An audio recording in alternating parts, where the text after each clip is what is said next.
పవన్ కళ్యాణ్ కు కలిసిరాని రెండు సంఖ్య. రెండు రాష్ట్రాల రాజకీయాల్లో తన మార్కు కోసం ప్రయత్నం. రెండు రాష్ట్రాల్లో రెండు కూటములతో దోస్తి. రెండు సిద్ధాంతాలతో ముందుకు వెళ్తూ కన్ఫ్యూజన్. పవన్ కళ్యాణ్ కు రెండు సంఖ్య ఎందుకో అచ్చొచ్చినట్టు కనిపించట్లేదు. పవన్ కళ్యాణ్ తొలిసారి ఎన్నికల్లో పోటీ చేసిన రెండు స్థానాల్లోనూ ఓడిపోయారు. ఒకసారి సోషలిజం, మరోసారి సనాతన ధర్మం అంటూ రెండు రకాల భావజాలం గల కూటములతో జతకట్టారు. జనసేన ఏపీలో టీడీపీతో, టీఎస్లో బీజేపీతో, ఇలా రెండు రాష్ట్రాల్లో రెండు పార్టీలతో పొత్తు పాలిటిక్స్ చేస్తోంది. రెండు రాష్ట్రాల్లో ప్రభుత్వ విధానాలను విమర్శించే క్రమంలో కూడా రెండు రకాల ధోరణులు ప్రదర్శిస్తున్నారనే అపవాదును మూటగట్టుకుంటున్నారు పవన్ కళ్యాణ్. రెండు తెలుగు రాష్ట్రాల్లోనే కాదు, దేశవ్యాప్తంగా ఫ్యాన్ ఫాలోయింగ్ ఉన్న హీరో. తన మేనరిజానికి యూత్లో అమితమైన క్రేజ్ ఉంది. తన సారథ్యంలో నడుస్తున్న జనసేన పార్టీతో పొత్తు పెట్టుకుంటే ప్రభుత్వంలోకి రావడం పక్కా అనే అభిప్రాయాన్ని కలిగించిన ఓ రాజకీయవేత్త ఎన్నికల వేళ ఎందుకో ప్రతి విషయంలో తడబడుతున్నట్టే కనబడుతోంది. దీనికి కారణం లేకపోలేదు. రెండు రాష్ట్రాల్లోనూ ఎన్నికల్లో పోటీ చేస్తున్న జనసేన, తెలంగాణలో బీజేపీతో కలిసి ఎన్నికల్లో పోటీ. ఆంధ్రప్రదేశ్లో ఇప్పటికే టీడీపీతో పొత్తు ఖరారు. తెలుగుదేశంతో పొత్తుకు ఎస్ చెప్పని బీజేపీ. తెలంగాణలో కాంగ్రెస్కు మద్దతిస్తున్న టీడీపీ. జాతీయ రాజకీయాల్లో ఢీ అంటే ఢీ అంటున్న కాంగ్రెస్, బీజేపీ. కూటమి రాజకీయాలు నడుస్తున్న ఈ ప్రస్తుత తరుణంలో ఏ రాజకీయ పార్టీ ఏ కూటమిలో ఉంటుందో తెలియని పరిస్థితి. అయితే జనసేన పార్టీ మాత్రం అటు ఇండియా, ఇటు ఎన్డీఏ కూటములకు సమదూరం పాటిస్తోంది. దూరం అంటే దూరం కాదు, రెండు పార్టీలకు దగ్గర అని దానర్థం. ఓవైపు ఎన్డీఏ భాగస్వామ్య పక్షంగా బీజేపీతో సత్సంబంధాలు కొనసాగిస్తోంది. మరోవైపు కాంగ్రెస్ పార్టీకి తెలంగాణలో మద్దతిస్తున్న టీడీపీతో పొత్తుకు సయ్యంది. ప్రస్తుతం ఎన్డీఏ భాగస్వామ్య పక్షంగా తెలంగాణలో బీజేపీతో కలిసి అసెంబ్లీ ఎన్నికల్లో పోటీ చేస్తోంది. పోటీ చేస్తున్న సీట్ల సంఖ్య తక్కువైనా గెలిచేందుకు అవకాశమున్న స్థానాలను సాధించటంలో జనసేన సక్సెస్ అయింది. ఆంధ్రప్రదేశ్లో యాక్టివ్గా ఉన్న జనసేన సెటిలర్ ఓట్లు ఎక్కువగా ఉన్న స్థానాలపైనే కన్నేసింది. అవే స్థానాల్లో తమ అభ్యర్థులను పోటీకి నిలిపింది. అనుకున్న ఫార్ములా సక్సెస్ అయితే ఇక్కడి గెలుపోటములను శాసించే స్థాయిలో జనసేన ఫలితాలు సాధించొచ్చు. జనసేన పోటీలో ఉన్న స్థానాల్లో ఎక్కువ శాతం ఆంధ్ర సెటిలర్స్ ఉన్నారు. వీరిని ప్రసన్నం చేసుకోవటానికి అటు బీఆర్ఎస్, కాంగ్రెస్లు నానా తంటాలు పడుతున్నారు. అదే బీజేపీ మాత్రం తమ భాగస్వామి అయిన జనసేనను రంగంలోకి దింపి విజయ అవకాశాలను మెరుగుపరుచుకుంది. అదే సందర్భంలో కాంగ్రెస్ పార్టీ విజయ అవకాశాలను సైతం దెబ్బతీస్తోంది. టీడీపీ సానుభూతి పరుల ఓట్లతో కాంగ్రెస్ పార్టీ నేతలు ఈ స్థానాల్లో గట్టెక్కుతామనే భావనలో ఉన్నారు. ఆ ఓట్లను జనసేన చీల్చితే బీఆర్ఎస్కు కలిసొచ్చే అవకాశమూ లేకపోలేదు. ఇక ఇదే స్థానాల్లో వైసీపీ సానుభూతి పరుల ఓట్లు బీఆర్ఎస్కు వెళ్లే అవకాశాలే ఎక్కువ. అదే జరిగితే జనసేన పోటీ బీజేపీకి మంచి చేయకపోగా అటు కాంగ్రెస్కి నష్టాన్ని, బీఆర్ఎస్కి లాభాన్ని కలిగించే అవకాశాలు కనిపిస్తున్నాయి. తెలంగాణలో బీజేపీతో పొత్తు బహిరంగంగా కనిపిస్తున్న ఆంధ్రలో జట్టు కట్టాలని భావిస్తున్న టీడీపీ క్యాడర్ని ఇది ఇరకాటంలో పడేసింది.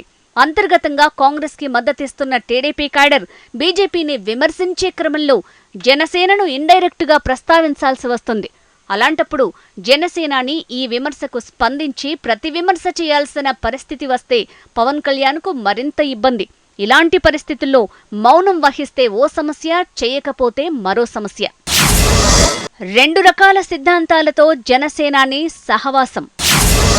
సోషలిజం పేరుతో లెఫ్ట్ పార్టీలతో పొత్తు రాజకీయం. సనాతన ధర్మం నినాదంతో రైట్ వింగ్ పార్టీతో మిత్రత్వం. తీసుకున్న నిర్ణయాలను సమర్థించుకునేందుకు విఫల యత్నం. రెండు కళ్ల సిద్ధాంతంలాగా, రెండు నాలుకల ధోరణిలాగా, రెండు సిద్ధాంతాల థియరీతో జనసేనాని ముందుకు వెళ్తున్నారని విమర్శిస్తుంటారు పవన్ కళ్యాణ్ ప్రత్యర్థులు. దీనికి తగ్గట్టుగానే పవన్ కళ్యాణ్ రాజకీయ నిర్ణయాలు కనిపిస్తుంటాయి. ప్రజారాజ్యం తర్వాత రాజకీయాలకు దూరంగా ఉన్న క్రమంలో పవన్ వ్యాఖ్యలు చాలా ఇంట్రెస్టింగ్గా ఉండేవి. ఇక జనసేన ఆవిర్భావం సందర్భంలో ప్రశ్నించేందుకే పార్టీ అనే నినాదంతో ప్రజల్లోకి వెళ్లారు. 2014 ఎన్నికల సమయంలో కాంగ్రెస్ హటావో దేశ్ కో బచావో అని నినదిస్తూ బీజేపీ, టీడీపీ కూటమిలో చేరారు. అటు కేంద్రంలో ఇటు రాష్ట్రంలో బీజేపీ, టీడీపీలు గెలిచి అధికారంలోకి వచ్చాక అడపాదడపా తప్ప ప్రభుత్వాలకు వ్యతిరేకంగా మాట్లాడిన సందర్భాలు లేవు.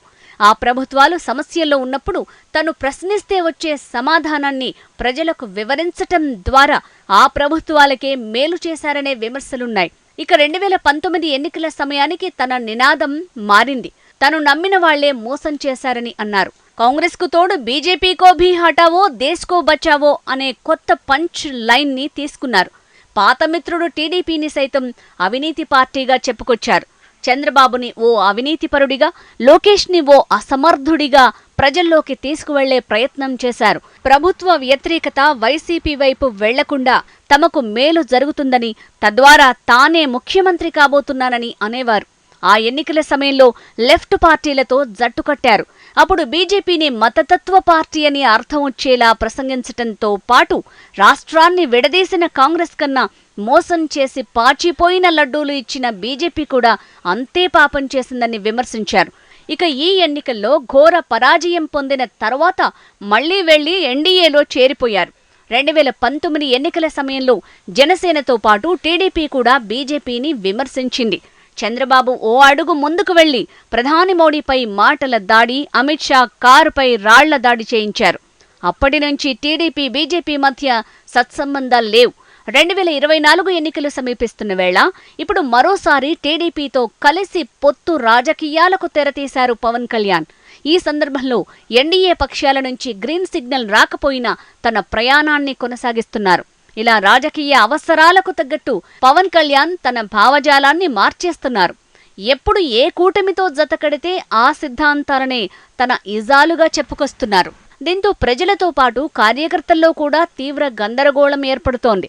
తను గెలవడానికి కాకుండా ప్రత్యర్థిని ఓడించటమే తన లక్ష్యమని చెప్పుకుంటూ ఈ గందరగోళాన్ని మరింత పెంచుతున్నారు. తెలంగాణ ఎన్నికల కోసం ఎన్డీఏ తరపున జనసేనాని ప్రచారం. విపక్షాలను, ప్రభుత్వాన్ని విమర్శించకుండానే ప్రసంగం. ప్రత్యర్థి పార్టీల నాయకులతో స్నేహం ఉందంటున్న పవన్ కళ్యాణ్. ఏపీ సీఎంపై పేలే పంచులు, కేసీఆర్ విషయంలో తగ్గిన వైనం. ఇలా అయితే ఓటర్ల నిర్ణయంపై ప్రభావం ఉండదంటున్న విశ్లేషకులు. ఎన్నికల ప్రచారం చివరి అంకానికి చేరుకుంటున్న నేపథ్యంలో రాజకీయ పార్టీల మధ్య డైలాగ్ వార్ నడుస్తోంది. తమ పార్టీ అధికారంలోకి వస్తే ఏం చేస్తుందో చెప్తూనే అధికార పార్టీపై వాగ్బాణాలు ఎక్కుపెడుతున్నారు పార్టీల నేతలు.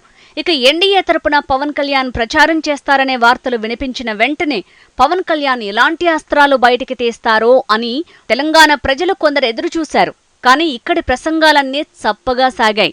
ఏపీ సీఎంపై విమర్శలు చేసే క్రమంలో పేలే పంచులు కేసీఆర్ వరకొచ్చేసరికి తుస్సుమన్నాయన్న భావన చాలా మందిలో ఉంది.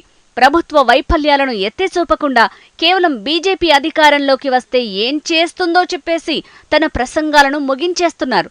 కనీసం తను ప్రచారం చేస్తున్న నియోజకవర్గ ఎమ్మెల్యేపై కూడా ఘాటుగా విమర్శించలేకపోతున్నారు. ఇలా అయితే ఓట్లు దక్కేదెలా అనే ప్రశ్న ప్రతి ఒక్కరిలో ఉత్పన్నమవుతోంది. బీజేపీ నినాదమే కుటుంబ పాలనకు స్వస్తి పలకడం. అలాంటప్పుడు కేసీఆర్ని తన కుటుంబ సభ్యులైన కేటీఆర్, కవితను విమర్శించాలి. అలాంటిదేమీ లేకుండా కేటీఆర్ నా మిత్రుడు అని ప్రసంగంలో ప్రస్తావిస్తే ఓటర్లపై ఎలాంటి ప్రభావం ఉండే అవకాశం ఉందో తనకే తెలియాలి. ఇక బీజేపీకి బద్ధశత్రువైన కాంగ్రెస్ పార్టీ రాష్ట్ర అధ్యక్షుడు రేవంత్ రెడ్డిని సైతం పల్లెత్తు మాట అనకుండా తన స్పీచ్కి ఫుల్ స్టాప్ పెడుతున్నారు.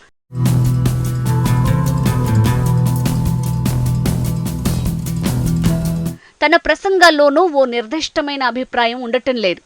తెలంగాణ ఏర్పాటును విమర్శించిన ఇదే పవన్ కళ్యాణ్ ఇప్పుడు ఆ నిర్ణయానికి అనుకూలంగా మాట్లాడటం అంతలా సూట్ అవ్వట్లేదు. ఇక తెలంగాణ రాష్ట్రం విడిపోయినప్పుడు 11 రోజులు బాధతో భోజనం మానేశాను అని చెప్పడం, ఇప్పుడేమో తెలంగాణ ఏర్పాటు ఓ చారిత్రాత్మక నిర్ణయం అనే విధంగా మాట్లాడటం కూడా సెట్ కావట్లేదు. ఆంధ్రప్రదేశ్లో ఉన్నప్పుడు తెలంగాణ రాష్ట్ర ఏర్పాటుకు వ్యతిరేకంగా, అదే తెలంగాణకు రాగానే తమ అభిప్రాయంలో తేడా రావటం సాధారణంగా జరుగుతూనే ఉంది. ఇక తన ప్రసంగాల్లో ఈ ఇన్కన్సిస్టెన్సీ రెగ్యులర్ గా కనిపిస్తూనే ఉంటుంది. పవన్ కళ్యాణ్ ఏ ప్రాంతంలో కార్యక్రమాన్ని నిర్వహించినా ఆ ప్రాంతానికి తనకు ఉన్న అనుబంధాన్ని చెప్పే క్రమంలోనూ తను అక్కడే పుట్టినట్టు చెప్పడం, తను చదివిన ఇంటర్ గ్రూప్ గురించి కూడా ఒక్కో సందర్భంలో ఒక్కోలా మాట్లాడటం, ఏ రంగంలోని నిపుణులతో మాట్లాడుతుంటే ఆ ప్రొఫెషన్ని తీసుకుందామని భావించానని, తర్వాత మనసు మార్చుకున్నానని అనటం లాంటివి ట్రోలింగ్కి గురవుతూ ఉంటాయి.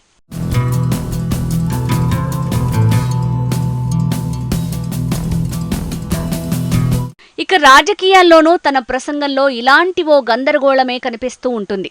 ఓసారి సీఎం అవ్వడానికి తనకింకా అర్హత లభించలేదని అంటారు.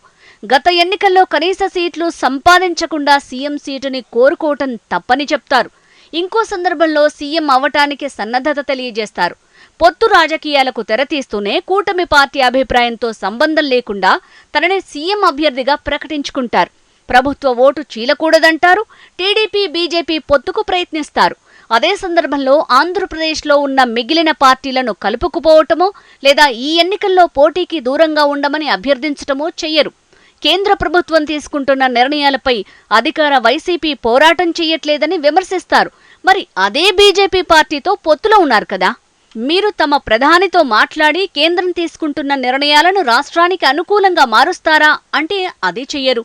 బీజేపీ పొత్తుతో తెలంగాణలో పోటీ చేస్తున్న జనసేన ఫలితాల తర్వాత వచ్చే దుష్ఫలితాలను కూడా ఎదుర్కోవటానికి సిద్ధంగా ఉండాలి. ప్రస్తుత పరిస్థితుల్లో తెలంగాణలో ఎన్నికలు బీఆర్ఎస్, కాంగ్రెస్ మధ్యనే.